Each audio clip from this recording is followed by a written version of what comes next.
Fellow colleagues and friends, I was looking forward to meeting you in person at the mid-year meetings in Vilnius. But given these extraordinary times, I'm grateful to be able to talk to you from lockdown at my home in Sydney, Australia.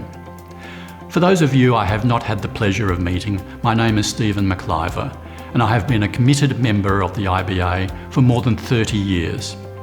For the past 22 years, I have served continuously as an officer and on numerous IBA committees.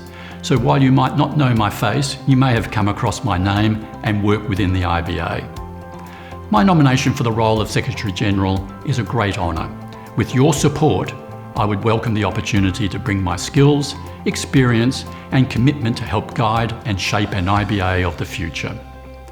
This election comes at a most challenging time, not only for the international legal profession, but especially for the IBA. Organisational disruption, external factors and COVID-19 have created a new landscape for the IBA. Now, more than ever, is a time to conduct our elections based on choosing the best candidate to navigate these troubled times, and not just the candidate we know, to ensure the IBA emerges even better and stronger. I profoundly believe in the role the IBA plays and the positive impact and influence it has on society through its work, members and constituents. No other organisation directly contributes as much to support and advance the international legal profession, the administration of justice and the rule of law. The IBA is a tremendously successful organisation and we should all take pride in its achievements. But now is not the time to rest on our laurels. I believe it could do more and it could do it better. I want to continue to support and drive that work to maintain a vibrant, thriving and relevant organisation into the future. Having worked in more than 25 roles across the IBA, combined with my leadership of commercial law firms that practice in the areas that fall under the LPD, provides me with a unique insight and understanding of the whole organisation. For the IBA to continue to evolve will require experience and a breadth of understanding of the IBA, all of which I bring. I believe I am the only candidate that can bring a whole of organisation perspective and without the pressure of expectation from any one constituency. My career began as a barrister and solicitor in Western Australia, all too many years ago now, before relocating to and working out of London for 10 years. Since then, I have held leadership roles in several large law, accounting and consulting firms, working across Europe, Asia, New Zealand and Australia.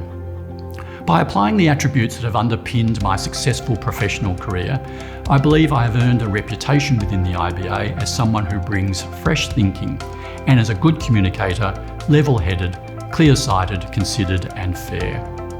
As the global voice of the legal profession, the IBA has a responsibility to lead the way in challenging the status quo and adopting best practice.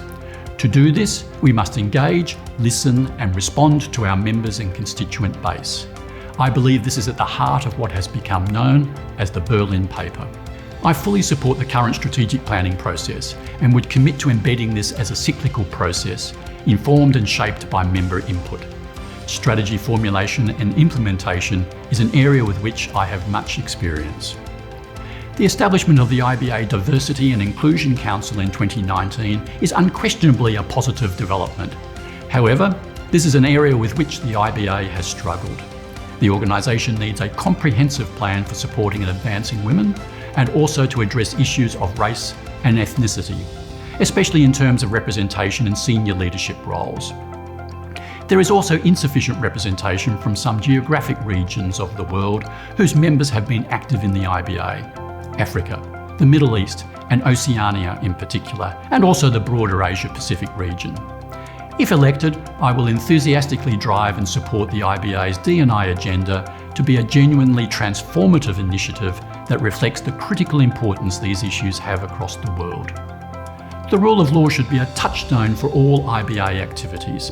Maintaining, promoting and defending it is important to me, as it should be for all lawyers.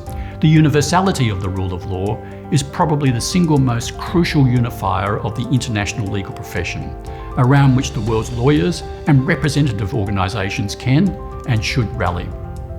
As the current co-chair of the IBA's Rule of Law Forum, I have worked hard to elevate the importance of its work and better connect and coordinate the IBA constituencies which have a rule of law dimension to their work.